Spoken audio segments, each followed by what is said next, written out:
Well, it's been a minute, huh? I took my wife to see Cirque du Soleil in Austin at the Moody Theater downtown, right next to the UT campus. And as I'm sitting there, great show, by the way, as I'm sitting there watching everybody flip around and, doing their somersaults and their gymnastics, I'm thinking, man, I bet people think this is what the Austin real estate market is doing. Because it has been for a while. It was like, is it up? Is it down? Is it like, how fast is it moving? What's going on? What do I need to know? And I thought, how funny the correlation, and I should probably talk a little bit about the market. Like I said, it's been a while. So if you have not been here, please feel free to subscribe. I go by ianofAustin everywhere on the internet. And before I was in real estate and selling, hundreds of houses, I was in IT, traveling around the world, sharing spreadsheets and stuff. And so I'm one of the first people to know that you can't always trust the data, but data is a good start for a lot of things and a lot of decisions. So stay with me. Let's go through and see what's going on in Austin today.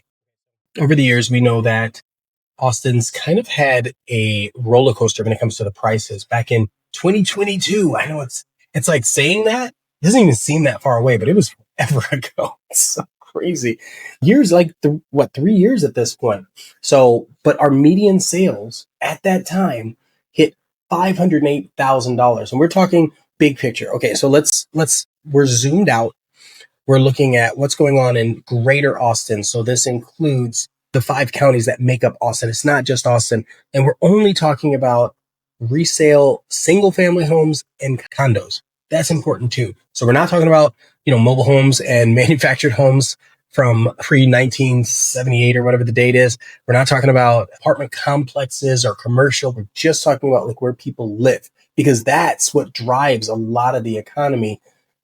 Set aside commercial and new construction. So a lot of these single family elements are mentioned here too when it comes to new construction. But sometimes new construction builders, not even sometimes, a lot of times their numbers don't count for this data. So you need to know that, right? So when we're talking about all these new homes and all that sort of stuff, these market stats, these market updates rarely include what's happening with new construction starts, especially in the Austin, Texas area, because we have builders that go out of business and all sorts of things. So big picture, it's been a roller coaster. $508,000 was the median price point, but then there were other spots around greater Austin where it was like $440.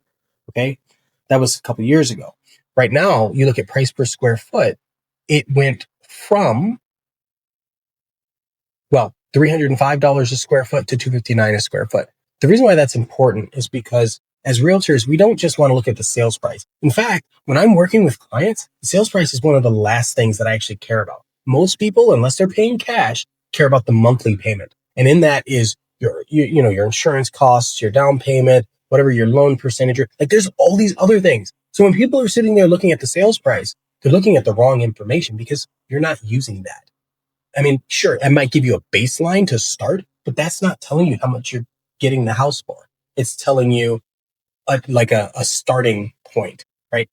Anyway, there's so much to that, but that's for another time. I've got plenty of videos on my channel where you can my theories on those sorts of things. So what actually gives right now? Are we in a crash? Are we still like recovering from the pandemic? Are we in a great position? I mean, you have to think about it. There are more homes on the market right now, but that means more choices for buyers. And so like I've got this listing in Bastrop. It's right next to the Boring Company and this cool executive airport right down the street from downtown Bastrop. Like it's a beautiful house. It's over $1 million. It has a pool, 13 acres. And I'm sitting here thinking, well, why hasn't this been scooped up?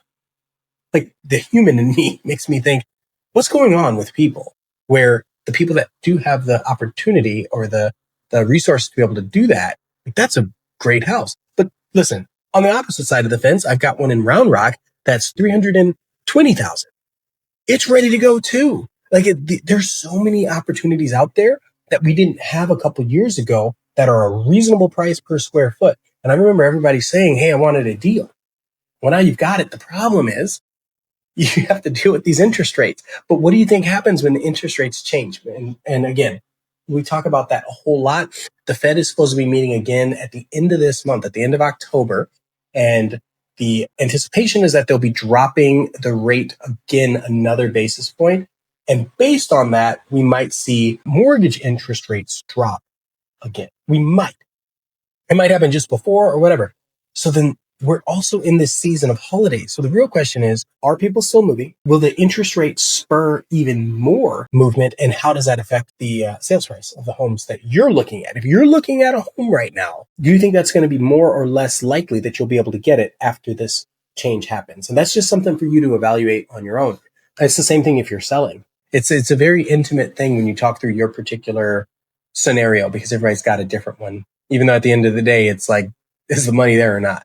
I think I want to talk about, let's look at the monthly numbers. So right now, today, we've got prices that have trended down a little bit. So if you look at all of Greater Austin, it's about 420,000 in September. So whenever we being agents do these market reports, we're talking about the month previous. So it's October right now. So this is actually for September, which is down about 2% from last year, 1.8% from last year. And then if you just look at Travis County, it's 485,000. But sales, this is important. Sales are up almost 10%. Sales are up a lot. Okay, so what about Austin proper? We're looking at 550,000. And sales jumped, like we have almost 16% more deals. Like this is really, really critical for people to understand. So houses are moving. They're just not moving. Like when you're talking federally, a lot of people think that, what's happening in Colorado or what's happening in California or what's happening in North Carolina, they're listening to this news and it's not impacting the local information. Like this is right now, Austin is moving. The numbers are moving. So you have to say, why are they moving and I'm not getting what I want? Whether it's selling or buying or investing. So you have a lot of stuff that's moving. Okay. And obviously we have what the numbers look like in 2023 up to today. It's kind of good to see the trends too, but it looks pretty good. And so we've got inventory right now at 5.7 months across all of the MSA, which is the Austin metropolitan service area, and then the 5 counties around it. Do you think this is a buyer's market or do you think this is a seller's market? Let me know in the comments below, because everybody has a different opinion on it. I mean, we have more homes, but that also means more leverage. Just because you see a house listed at X price, let's say you see a house listed at 500,000, doesn't mean the seller won't take 490. It doesn't mean the seller won't take 400. I mean, that's obviously a stretch based on the circumstance, but I'm seeing it happening. You see what I mean? Doesn't mean you can't offer, 525 in some kind of seller financing scenario. Like there are ways you can make things happen if you truly want to. It's not for everybody. I know jobs are challenging right now. That's another conversation to look at. I remember so much of the angst about having a place in Austin, and now it is actually more possible than it's been in a long time for people who can navigate around the interest rates. I was driving to Rockport with my Cybertruck and my camper. And most of the time I do that just because people are like, that's not a truck. And so I'm like towing, and it feels good to like break the mold of what people's thinking cycles are, which is kind of going back to the market. What you think is happening may not be happening. The only way to know is to talk to the people that can give you the numbers, the true numbers. So talk to your lenders, talk to your realtors, talk to your insurance people. Is insurance going up or down? It could affect your mortgage or your escrow anyway. So I was doing a networking group at Joe's Coffee on Riverside, and I meet monthly. I host a networking group monthly with realtors, builders. Plus we have like appraisers, inspection people, insurance agents, lenders, all these types of professionals in the industry, so that we can talk about what the heck is going on and, share business, just see what's going on in their world. And so it's great to hear that everybody's business seems to be picking up a little bit. So that's also a key indication that we've got some improvements coming pretty soon here. So if you do have a listing, hold on to it. If you're looking to buy, obviously you only do this if it makes sense in your world financially, but right now is a good time for people that have the funds, have the resource, specifically the leverage, and can absorb the interest rate or pay cash, but like options. Because a lot of people, they didn't have options for the last few years. And so they just were missing out on the houses. And then they look back and they're like, oh, that's the house I wanted. And it's like, well, somebody else paid more for it. That's all I can say. Somebody else is willing to pay more money for it. So if you look at the total of the areas, you've got Austin that has higher prices, of course, more sales action. the county is a good sweet spot. And then when you zoom out to greater Austin, we're talking about affordability. You got families and investors. Like, it's pretty good. Even though rents are down, eventually they have to go back up, right? Another thing is you'll see a trend where people are leaving the cities and moving more towards the country. And it's really just for space and typical affordability, or maybe jobs, right? It depends on what you're doing for a living. But if you don't have to work downtown, then maybe you're willing to go and drive to Round Rock, or drive to Kyle, or drive to, Bee Cave. It really depends. You got to think about what your resources are, and then what your lifestyle is. So if your kids need to be in gymnastics, if you've got pets that need to be taken care of, speaking of, shout out to PetSmart in Round Rock. We've got a good relationship. That's where I bring my puppies, and got t-shirts coming here in a second if you're interested in supporting not only Pet Suites, not only pets in general, but I'll have a donation to specific charities, and you'll be able to choose what charity you want to donate some of the proceeds to. So let's think about this. This is kind of like my closing question. If prices were to drop 3 to 5% going into next year, do you think it makes more sense to buy now or to wait for the prices to drop? And the reason why I say that is because if the prices drop and the interest rates drop, I don't think they can drop simultaneously. And if they do, what do you think that happens to the amount of opportunity out there? Do you think you have more houses that you can choose from when you're buying, or do you think you have less? So that's it for me. I think the Austin market is in kind of an interesting spot.